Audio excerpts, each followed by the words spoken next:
Hoje a nossa aula tratará sobre a correspondência oficial. A correspondência, esse conteúdo, ela trata de correspondência entre os órgãos da administração direta e indireta, tanto nas esferas municipais, estaduais e federais. Para a correspondência se processar, primeira coisa nós temos que observar o tipo de linguagem usada. A linguagem tem que ser objetiva, não pode ter nenhuma metáfora, nenhuma figura de linguagem. Ela tem que ser lisa, concisa, para que não deixe nenhuma dúvida sobre o que ela quer dizer, nenhuma possível outra interpretação. Para tanto, esta linguagem vai se valer destes tópicos aqui, esses 4 tópicos seguintes. Primeira coisa, os pronomes de tratamento. Estes pronomes servem para a escrita e na correspondência oficial eu basicamente vou usar 2 pronomes, que são o Vossa Excelência e Vossa Senhoria.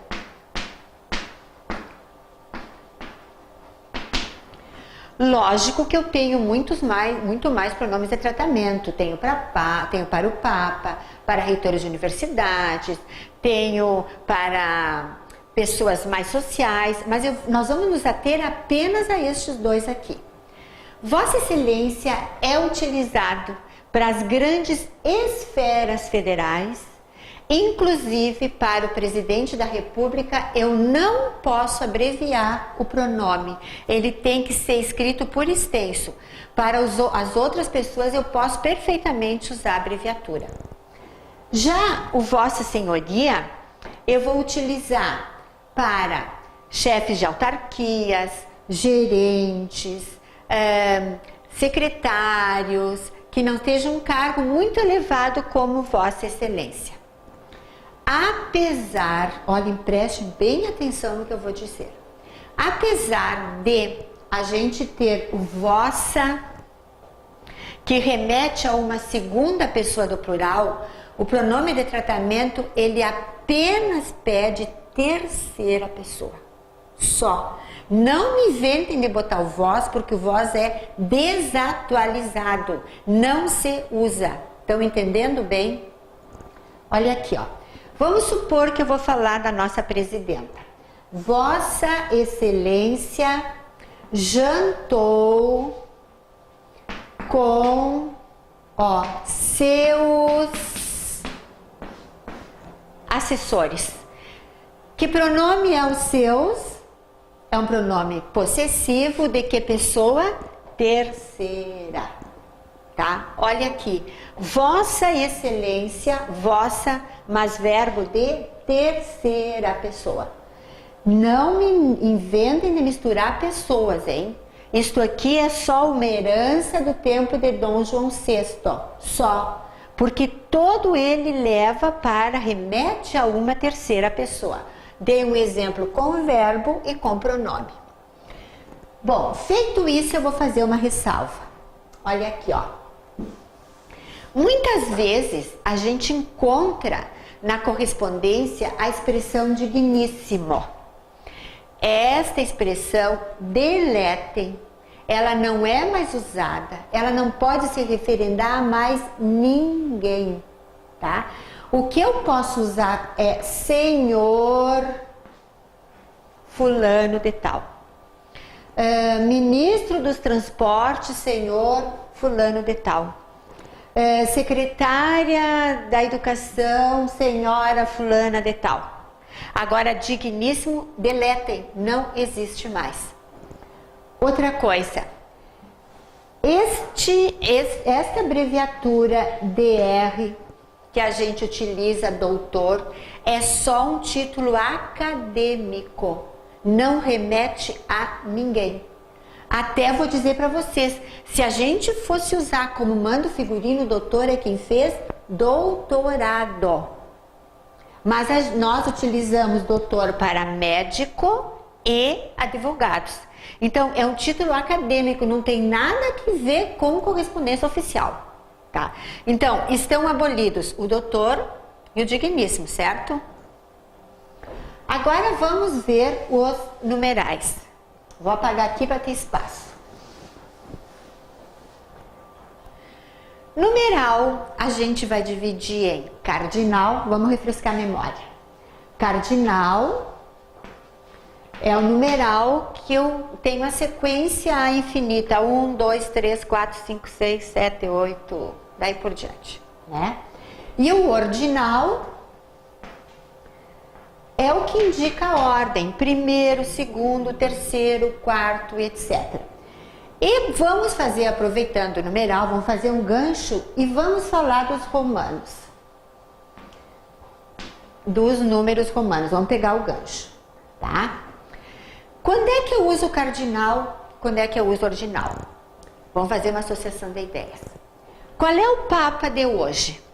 Papa Bento XVI. Ele substituiu o Papa antigo que morreu, que era João Paulo II.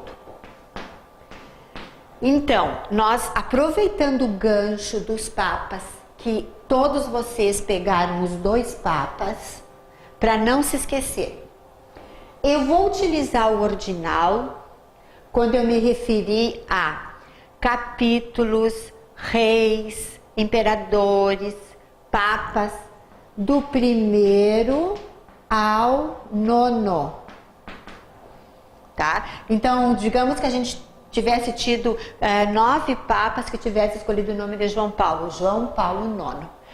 A partir do 10º, eu vou utilizar o cardinal. Então, João Paulo X, João Paulo XI, João Paulo II e daí por diante, tá? Então, isso é bom frisar e lembrando, vou fazer associando de novo com os papas para vocês não se esquecerem. Bom, outra coisa, os romanos. Eu utilizo romanos para também identificar capítulos, reis, imperadores e alguns eventos que são periodicamente, que acontecem periodicamente. Por exemplo, ó, a Bienal. A 10ª Bienal, Copa do Mundo, esta que vai acontecer no Rio de Janeiro. Eu não sei porque eu não gosto de futebol, tá? Mas vamos supor que seja a 14ª, vamos supor, aqui ó, tá? Então, eu utilizo os romanos para indicar também eventos periódicos, tá? Então, recapitulando, eu utilizo na correspondência o ordinal do 1º ao 9º, capítulos, sessões, o cardinal a partir do 10º e utilizo os romanos aqui, ó, para reis, imperadores, papas e eventos que se repetem sistematicamente. Bom, feito? Vamos passar adiante então.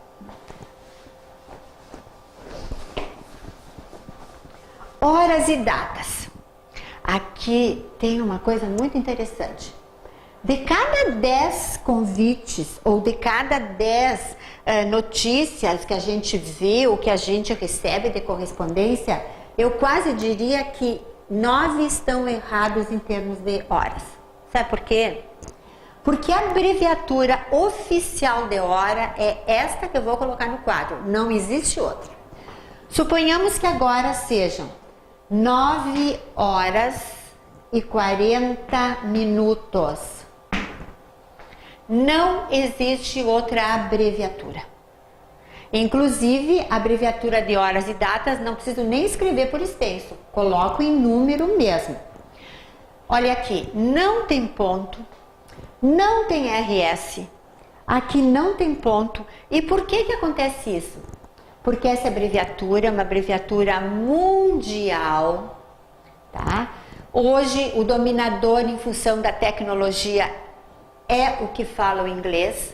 Então, vamos lá. Quem está esquecido do inglês, vamos relembrar. Como é que se diz hora, se escreve hora em inglês? Hour, ó. Começa com H. Como é que se escreve minuto? Minute. Como começa? Min. Igual ao português. Então, não tem outra escrita, é só essa. Esta representação de hora, ela só existe nos relógios digitais. No português, na matemática, na física, na química, não pode existir. É só esta, exatamente, porque é uma abreviatura universal. Agora, quanto à data. Vamos supor que hoje esteja dia 1º de janeiro, vamos colocar aqui. 1º de janeiro, que é uma data universal, de 2011. Escrevo o mês por extenso e aqui assim não se coloca 0 na correspondência oficial. Ah, vocês podem dizer, mas eu posso botar um 1 na frente, o 2 na frente. Não se esquecendo nunca que a correspondência oficial, ela é da administração e ela vem num papel timbrado, portanto, teoricamente, ela não pode ter fraude nenhuma, tá? E com a função do computador, fica mais difícil aqui da gente fraudar direitinho na linha, botar um novo. Então, esta é a abreviatura correta de horas e é desta maneira que se escreve data, tá? Posso colocar até a preposição de aqui no meio, não tem importância, posso colocar. Agora vamos ver o que são siglas e anacrônicos. A sigla é a identificação de alguém ou de um órgão público. Como a sigla pega as letras iniciais, ela é toda com letra maiúscula. Então, por exemplo, ó, INSS é uma sigla do Instituto Nacional de Seguridade Social, tá? PMDB, a sigla não tem ponto, ela é toda em letra maiúscula e quando eu vou usá-la pela primeira vez na minha correspondência, eu tenho que colocar entre parênteses o que significa. Depois eu só posso me referir a INSS. Mas pela primeira vez que eu coloco a sigla, eu tenho que desmembrar, dizer o que significa aquela sigla. Agora, o que é anacrônimos? Parece coisa nova, né? Pois é uma coisa nova. Isso fala da modernidade. Quer ver o que é anacrônimos? Isso aqui, ó. Bradesco.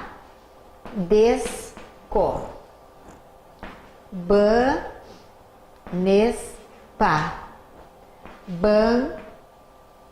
Banrisul.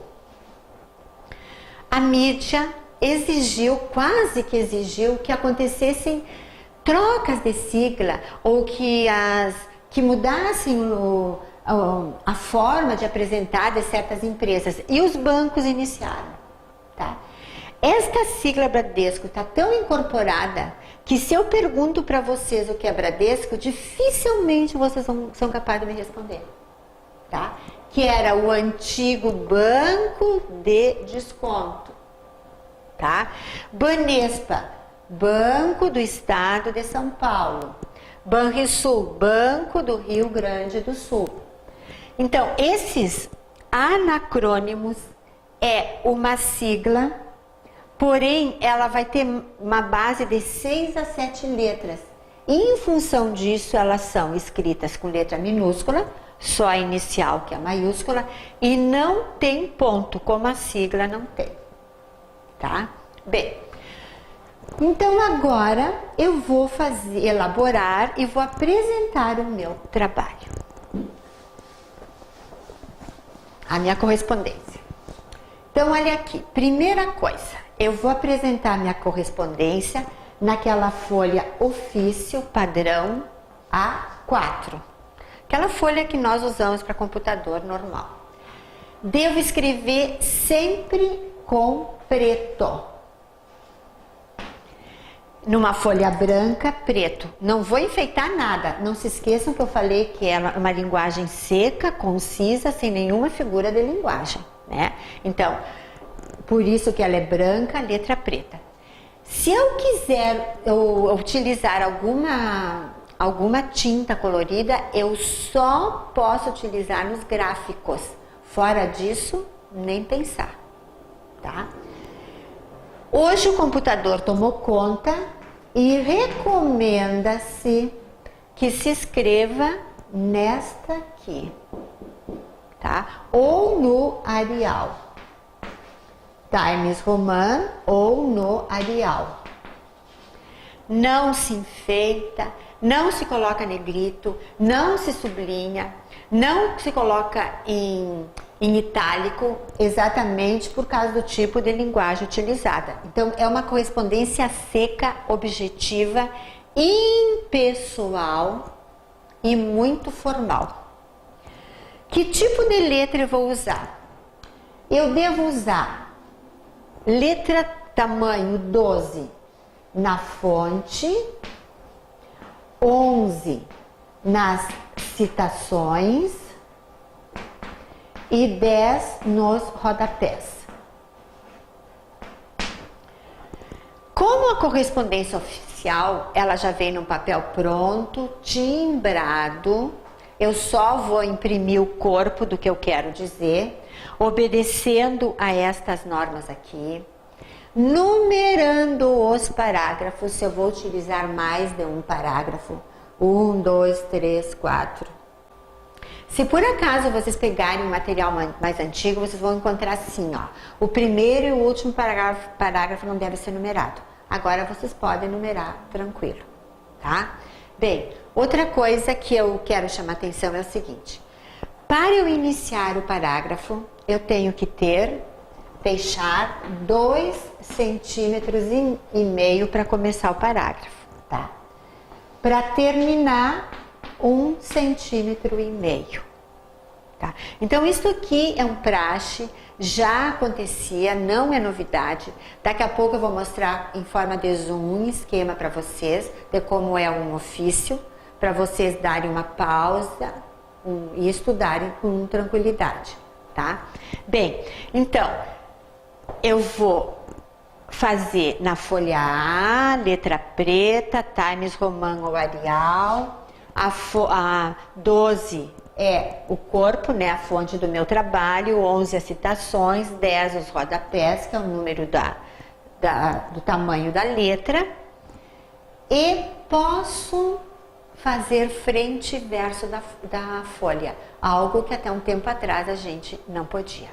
Bom, feito isso, então, eu vou passar para os 3 tipos de correspondência que são exigidos nos concursos, tá?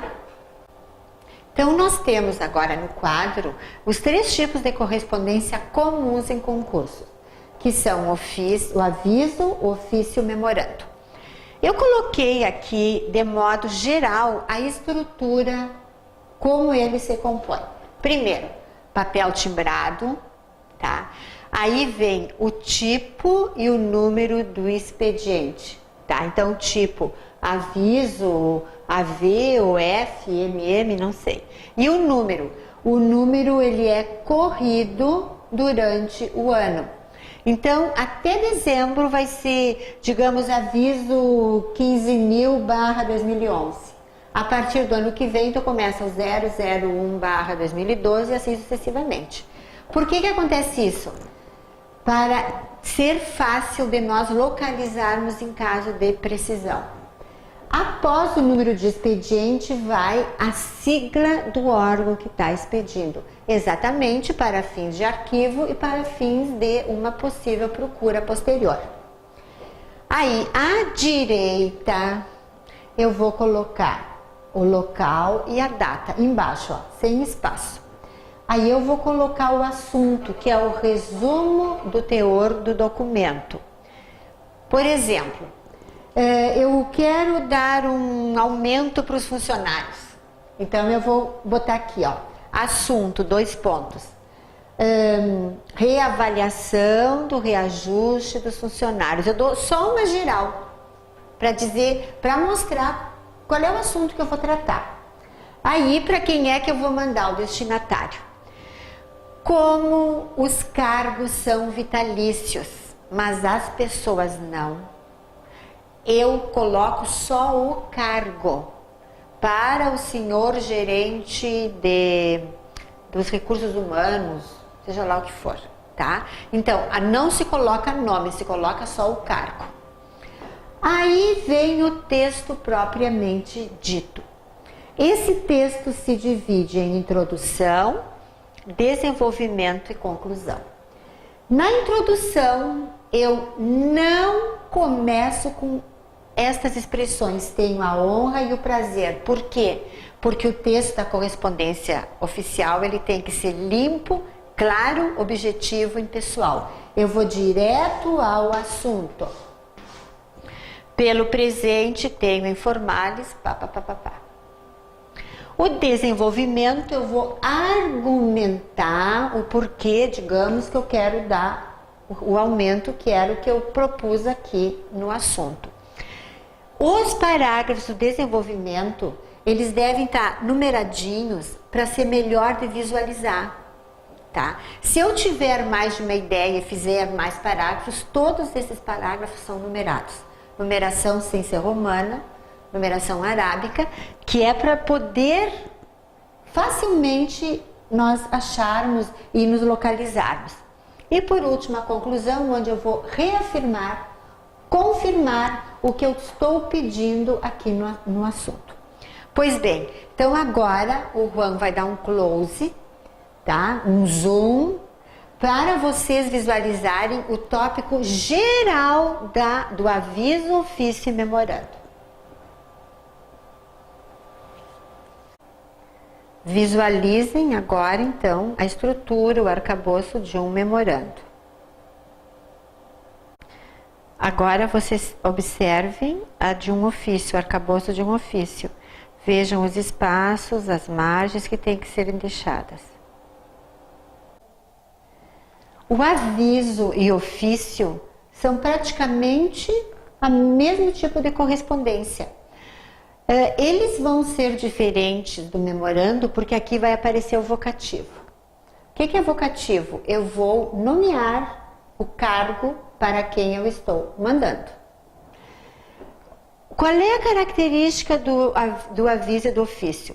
Eles vão tratar de assuntos oficiais dos órgãos da administração pública, ou seja, de público para público. Qual é a diferença básica entre aviso e ofício? O aviso é uma correspondência com autoridades da mesma hierarquia. Eu diria assim que é em linha reta. Já o ofício ele é expedido para e pelas demais autoridades. Então a autoridade expede e manda, eu diria até que é baixando. Então, o aviso é uma linha reta e o ofício vai descendo. Nestas duas correspondências, eu tenho que colocar no cabeçalho ou no rodapé o nome do órgão ou setor, para quem eu estou mandando, o endereço postal ou eletrônico e o telefone. Aqui vai o nome do órgão que manda e o que envia e o endereço postal eletrônico de quem está enviando o telefone. Por que isso? Porque toda correspondência pede uma resposta. E como é que o outro vai responder? Assim, ó. Em resposta ao seu aviso número tal, de tal data. Em resposta ao seu ofício número tal, de tal data, consideramos que... E aí, parte para a resposta propriamente dita. Então, aviso, ofício é praticamente a mesma coisa, tem a mesma estrutura, eu acrescento o vocativo, é de órgão público para órgão público, o aviso tem a mesma hierarquia, o ofício não, ele vai para e pelas demais autoridades, E como ele precisa de uma resposta, eu tenho que colocar o nome do órgão, o endereço postal eletrônico e o telefone. Então agora dei uma boa olhadinha no quadro. Então agora nós vamos passar para o memorando.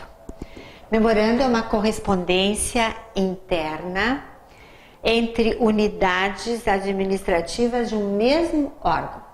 Eu até diria que é de uma escala superior do órgão para os seus subordinados. O memorando não sai da onde ele está inserido. Tá? Ele é super objetivo.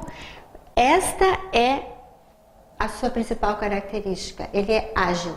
Ele tem que atingir o maior número de funcionários no menor tempo possível.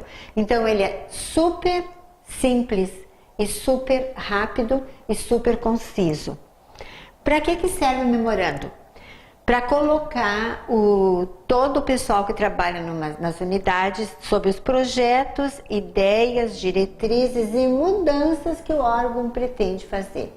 É uma comunicação, não é uma pesquisa para perguntar se estão aprovando ou não, e sim simplesmente uma comunicação.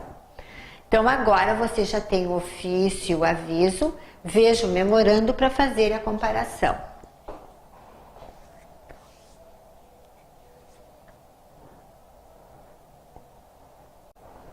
Se eu falo para vocês em apostila, qual é a primeira coisa que vem na mente? Aquele conjunto de conteúdos dentro de uma pastinha de plástico espiralada, não é isso? Mas tem outro sentido, ó. Apostila é uma verbação feita abaixo, na margem ou no verso da folha dos decretos e portarias para corrigir alguma coisa que foi errada no texto. Um dado errado, um parecer errado, qualquer inexatidão que aconteceu, eu faço a retificação abaixo, na margem ou no verso da folha. Como é uma retificação, ela é feita pelo mesmo órgão que a propôs. Então, o órgão que fez o decreto e teve um erro, ele mesmo vai fazer a apostila. Isso é um dado novo, né? E com essa apostila nós encerramos a parte de correspondência oficial. Vocês revisem com carinho esta aula, vejam aquela parte inicial de horas, pronomes, apresentação, porque aquilo lá são dados que podem cair na prova. Bom, pessoal, até a próxima!